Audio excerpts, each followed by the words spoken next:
Hi again, everybody.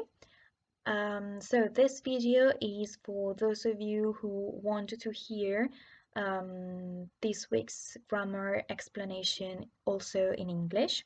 So you can do some listening exercise.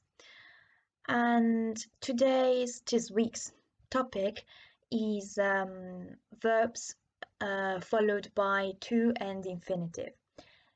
So this could seem to be not such an important grammar topic, but it could be useful, and knowing this could help you avoid some unnecessary mistakes and misunderstandings. Okay, so I'm interested this week. I'm interested in those cases in which you have two verbs which are used together in the same sentence.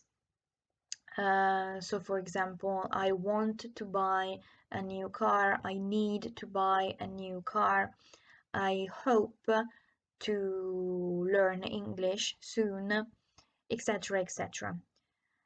So you already know that in some cases you have to use the ing form on the second verb.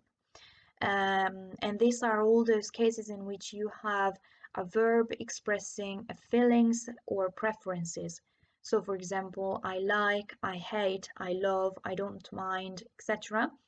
In these cases, when you have a verb following, you have to use the ing form. So for example, I like reading books, or I hate doing the housework, or I don't mind studying, for example, or doing my homework. In all these cases, you know you have to use the ing form. You also know, because I already told you, that in some cases in spoken English, or in all those cases in which English is used in an informal situation, you can find I love to read, I like to read, etc. But let's say that the grammar rule states that you should use the ing form in these cases. However, we also have some other verbs which require to plus infinitive. And these verbs are, for example, want, need, hope, decide, plan, and so on and so forth. And so on and so forth is the English equivalent of etc., etc.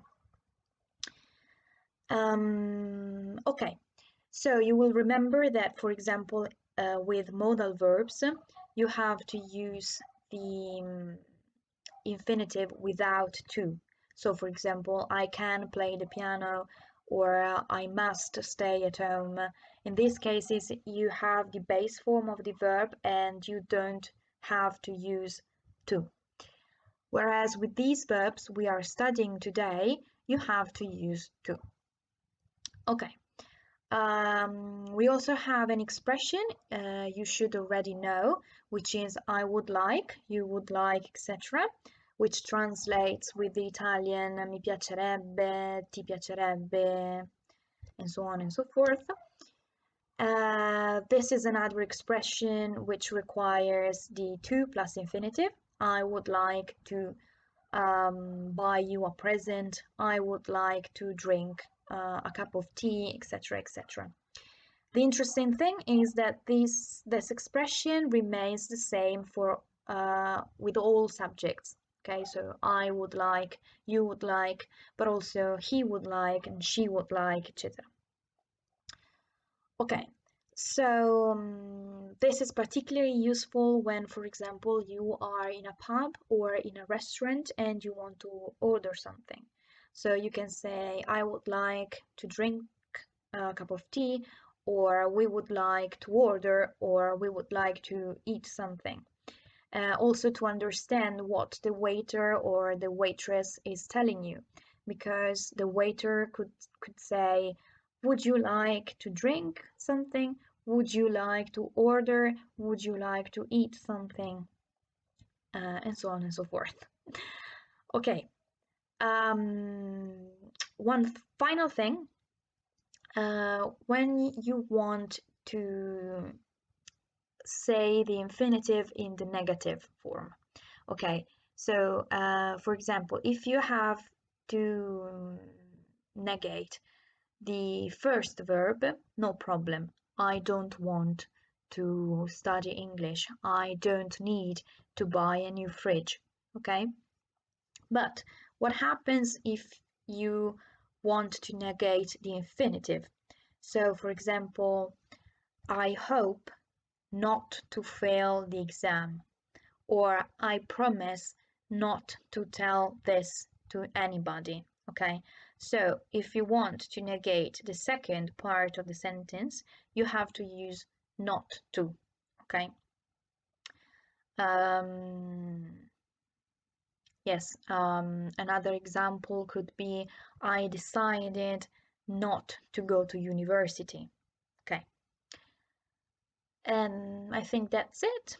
This was the English version of your grammar explanation. I hope it was a good listening exercise, hearing me trying to come up with new examples every time. So see you, let's say, see you or you see me next week. And if you have some questions, I will be happy to answer. And in the meantime, always stay home and stay safe.